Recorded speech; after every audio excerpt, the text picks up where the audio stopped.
for all the normies out there, who don't know what this means, this spells out MIT. So E divided by C squared, so everyone knows that's M, Mass. right? Negative square root of -1, that's I. And then this is the famous gas equation, T for temperature. So MIT, this is MIT.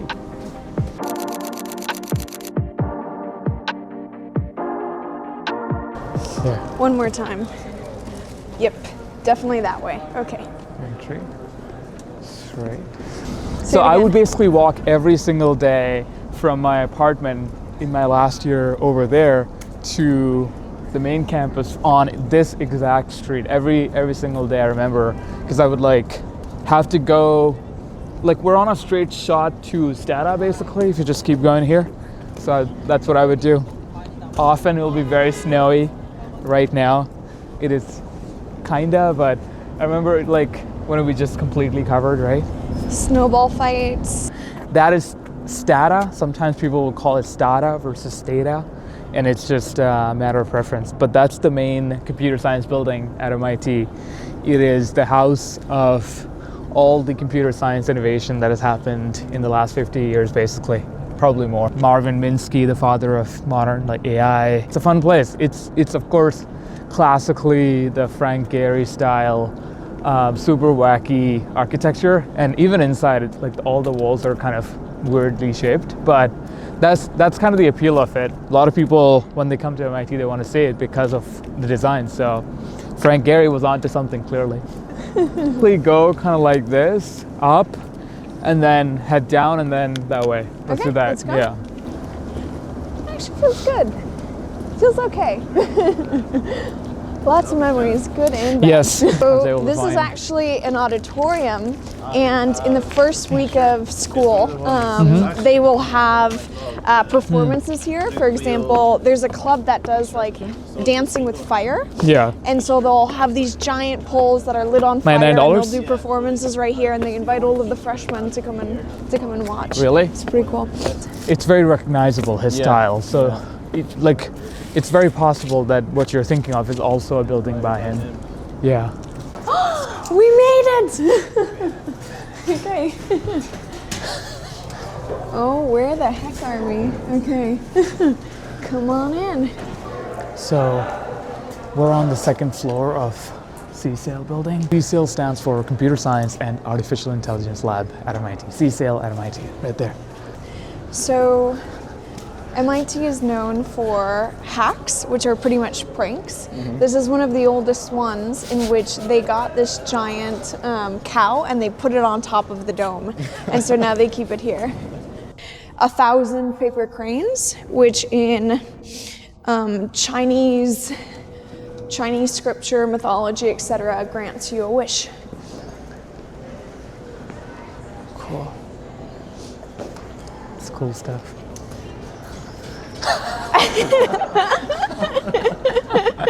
MIT's mascot is the beaver, which is nature's engineer. Don't do it. This is one of the biggest lecture halls at all of MIT, this one.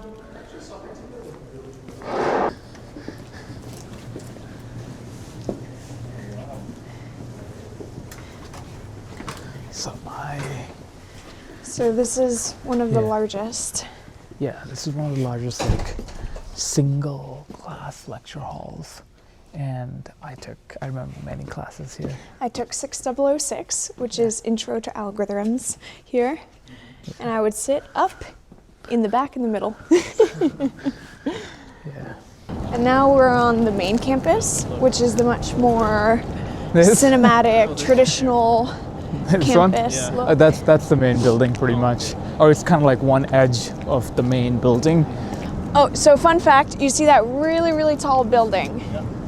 So all of Cambridge, so this entire neighborhood in Boston, has very strict limits on how tall buildings can be. That architect, who I forgot, their name, essentially decided to go around that, like legal regulation, by instead having the first floor start up on the 4th or 5th floor.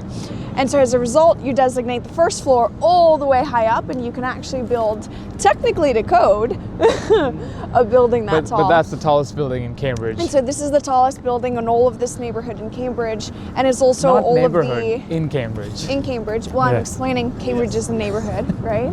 And then this is where they have all of the geosciences, earth sciences, ocean sciences, etc. in that building.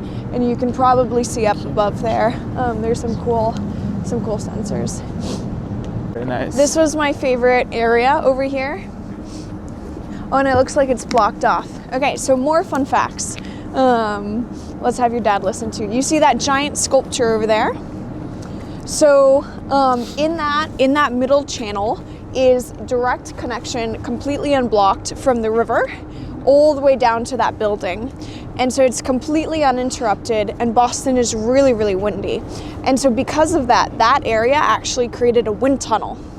And so it was super fast wind, like I would remember in the winters, getting pushed. And so one of MIT's majors, which is the aeroscience engineering department, created mathematically correct, supposedly, a sculpture that would stop the wind tunnel. Turns out after they built it, what it did was the opposite. It just made the effects of the wind tunnel even worse. And so I really do not recommend walking late at night on a windy night in this area. Well, now it's a fantastic story. Some of the humanities classes, there's a library. Unfortunately, they remodeled the library to be very modern. It was my favorite library, called the Hayden Library. So now I refuse to walk in because it's so sad. It used to look like something from Hogwarts or Harry Potter, and now it's completely modern. And so now we are walking into main campus, and this area is actually where a lot of the math department is. So this has, Rafa, like an ode to chemistry and some of the great chemists that have worked here at MIT.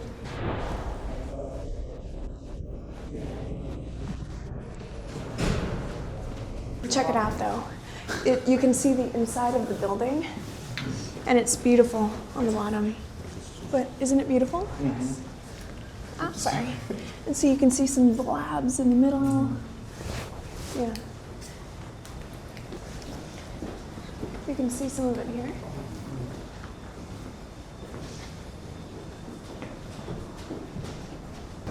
So, what? Put a work I one? really Sure. considered it, honestly. Sure, we should put a. So,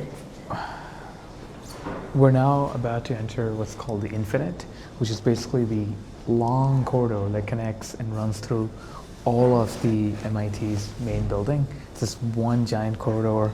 So let's go.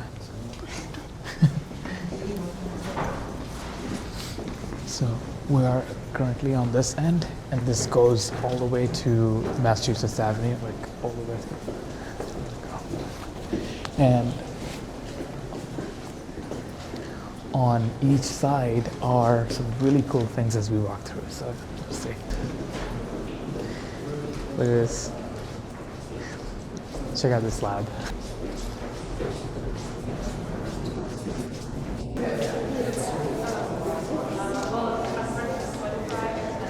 So right now we're under the dome, so let's go out and actually check out the dome.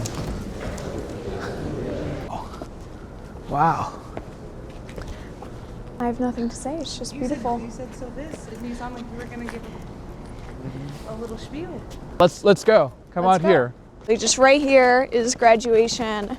During the summers, they fill all of these sides up with chairs. Don't turn back until we get the view. So this is the famous MIT dome. This is the one in all the pictures. This is one in all the. This is actually very pretty lighting and snow condition and everything. Skies are blue. The trees are beautiful. Everybody gets a headshot, looking over on here basically. This is the spot. This is the I made it spot. So now you can kind of tell basically the core of MIT building is centered around the dome, and then it's like this U-shaped, each side going in, and then super long middle, and then each side is a building, and then you have like separate sort of sections and building. But this is kind of the big main area. Oh yeah, so if you look a little bit closely, you'll see these big names carved on to the hallways. So Faraday, basically Lavoisier, famous chemist, scientist, all the like Maxwell, Hertz, so physicists, chemists, that led to, you know, eventually what is like all of chemistry, physics, fundamental sciences that MIT of course is founded upon. So it's a homage to those great men and women. and women. I don't know, we gotta see. there's a couple. I believe Marie there's Curie a few. probably. Yeah, Marie Curie is actually on it. Madame. So actually, inside the dome, there's actually a very famous library. Do Yes. you remember the name? Yes, What is it called? it is. What is it called? I don't know. That's what I'm asking you. That's so funny. Isn't it the Hayden one? Wait, No, I think Hayden's that's the other one. Previous favorite. I never went in there because you could never get tables. Yeah, but It was very quiet. we're blanking on the name. But like, it's so funny. Like under that dome, right there, you can look up and you see the dome. It's basically a beautiful library. It is a little bit crazy. Like when you really needed to lock in, that's where you would go. Generally, it's not an ideal place to go work because it is very like you're at the heart of everything. What? And yeah, it's like. Nah, it's You're at 'cause the- you had to be really quiet. Yeah, it's really quiet. Really, it's really the quiet. center of all of MIT, and you look above and you see this like crazy dome above you. So it's a place to lock in. It is not to be taken lightly, is what I'm saying. I would only go in there when I really needed to just like, this thing is happening today. This like hard problem set, you know, I was a debugging Hayden session. gal. Hayden Library, true and true. Solving hard physics problems under that peak. That's great. Let's go to the Charles River. Yeah, let's do it. If anybody gets confused, yes, they used to write U with the letter V, so that's why Massachusetts is spelled with a V. Pretty sure it's and just so a on. font. Not them going, his name is Copernicus. Yeah, it's just the script thing. Yeah. Like, So at MIT, you're required to take a swim test as a freshman. Has to be the exact length of if all of a sudden you were in the middle of the bridge and you fell off and you had to swim to one which end. was the thing that would happen very commonly, right? Well, let's say you're a drunk college student, right? This was you're happening coming all back the from time. a party over Apparently, there, and somehow you fall off. You have to be able to swim back, to shore. And so that's the swim test, is smack dab in the middle from the longest from either side. Did Harvard have this test? Why are you guys the only one? Maybe 'Cause we're next MIT to the just river. cared more. We're next. Right next to the river. Not in this crazy way.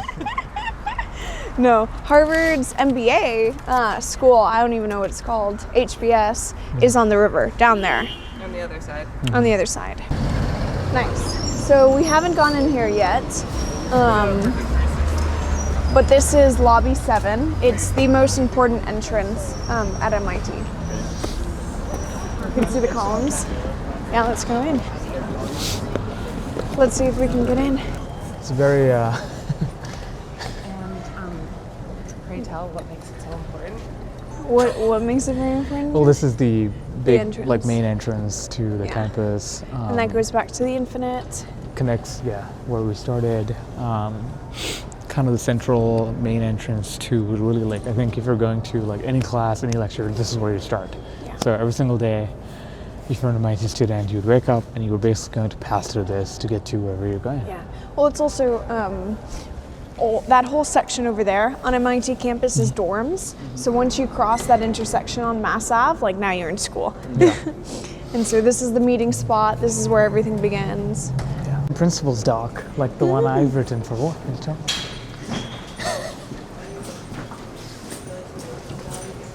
Oh yeah, definitely. 100%. 100%. Always. What the heck? In there, in that little room, you would fight for a printer. Right This in is there. crazy. This What is the so heck? nice.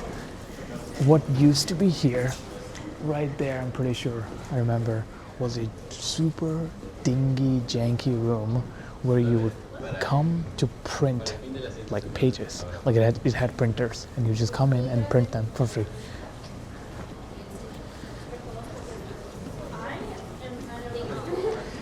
Didn't this used to be that printing room? That's what I just said, the printing room right there. A lot of memories. Oh, See? See? We're not crazy.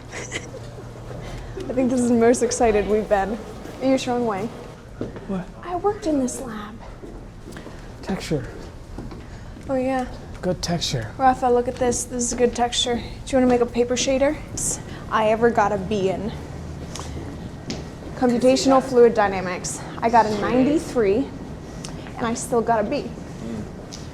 And I remember. Never forget. I sent an email to the professor saying, I'm pretty sure this is a mistake.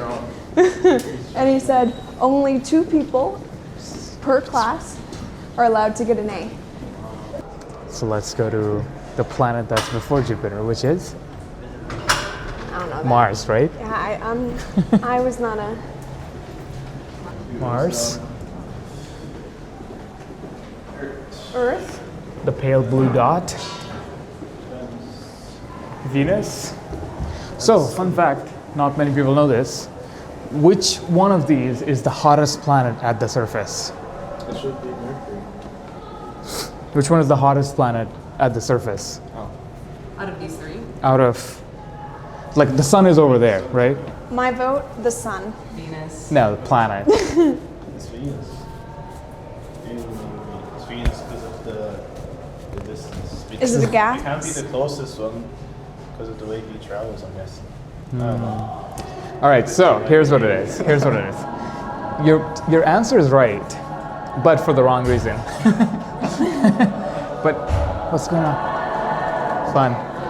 But even though Mercury is the closest one, Venus is the hottest one, and Mercury is the second hottest one because Venus basically went through many hundreds of millions of years ago an extreme version of what we can kind of call climate change and global warming, and there was this extreme masses of release of carbon dioxide on the surface.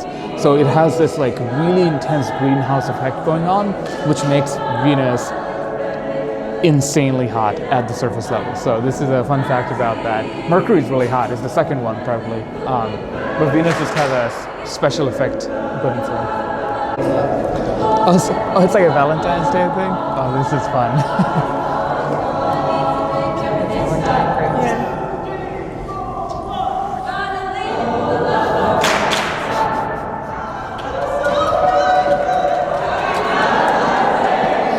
It's so funny. This is so funny. In various colleges like something called a cappella. Have you ever heard of that? Have you watched Pitch Perfect, right?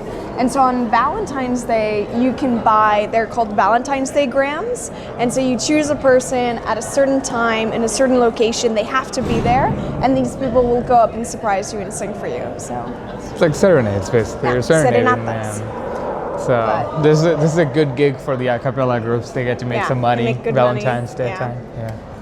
Guy with the person with the sign holding YC back startup hiring. So funny. We should have done that. Nah, we're okay. Sales Patriot. Sales Winter Patriot. 25 batch. Winter 25. Cool. Winter 25 batch. We've been around Awesome. for a year. If you took one? I didn't take one that was a personally. cool camera. Yeah. Okay. We're hosting 2 events today. Correct. That's right. Employee pay. What payroll company? Not the hiring no. side, but it looks like, what do you guys do? Yeah, Okay. like compliance, taxes. Defense supply It's chain. raised. So we Wow. manage all sorts of critical components that work inside of defense. What payroll do you guys use? Where are you guys we are based? Yes. Interesting. How big is the company? Sales Patriot. 14 people now. Okay, Got cool. 14 people. Okay. I got it. I love that. Oh, It's not Mexican Ananas. food. damn. That's mean. best burrito Yeah, I mean, like- for lunch right there. Not anymore. Anna's taqueria. So sad. Wow, they made it What is stylish. that over there?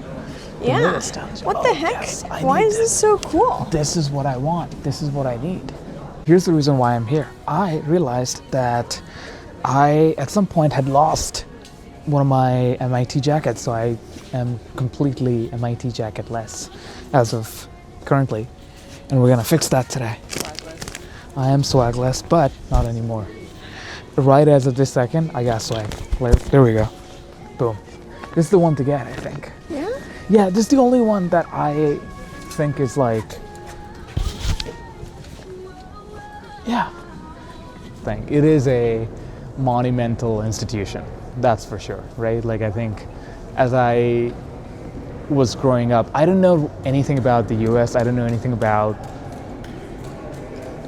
any of the colleges in the US at all. The Ivy Leagues, the Harvard, the Yale or whatnot. I'd never heard of them, but I'd heard of MIT because Richard Feynman went here, taught here, and I'd seen that growing up. I was like, oh, that's the best place in the world if you want to study physics. So even growing up in this like little town in India, I knew of MIT.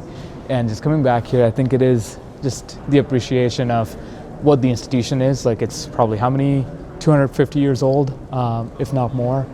And throughout those years, it has contributed to winning the world wars, winning all sorts of awards and recognition and countless Nobel Prizes and Turing Awards and Fields Medalist. One of our first classes at MIT was with someone who was Nobel laureate in chemistry, and in the last day I think of the course he just brings his like Nobel medal in class and you could just see it, so it's like it was pretty cool. But yeah, a lot of respect for the values that we're seeing here, right? The curiosity, the respect, and the community. I think the curiosity aspect for me is what's most central to MIT, and that's how I remember it.